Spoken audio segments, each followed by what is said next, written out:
Hey, this is Martin, and in this video I'm going to show you how to create detailed audience strategies for your marketing campaigns with Team-GPT.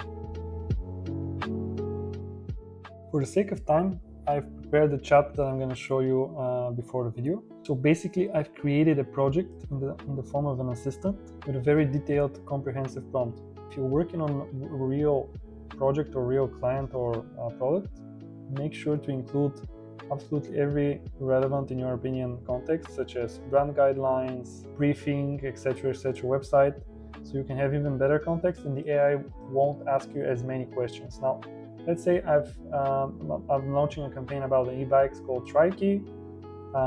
It's automatically asking me about all of the relevant information. So maybe if you don't know exactly what to put, this prompt will help you a lot. And next time you run it, you can include this data already, so you will skip this entire process. So basically, we need to add what our goals are, brand awareness, our profile audience, technology data, customer journey, targeting, and so on, any specific details.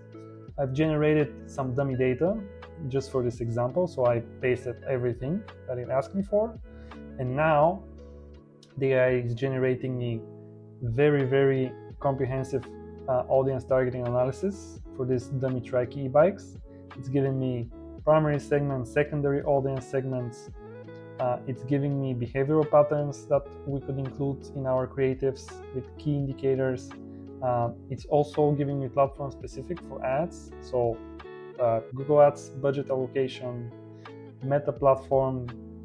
I can further iterate. I can ask it for specific platforms that we consider doing. I can ask it for non-standard platforms that we can do some advertising in, and so on.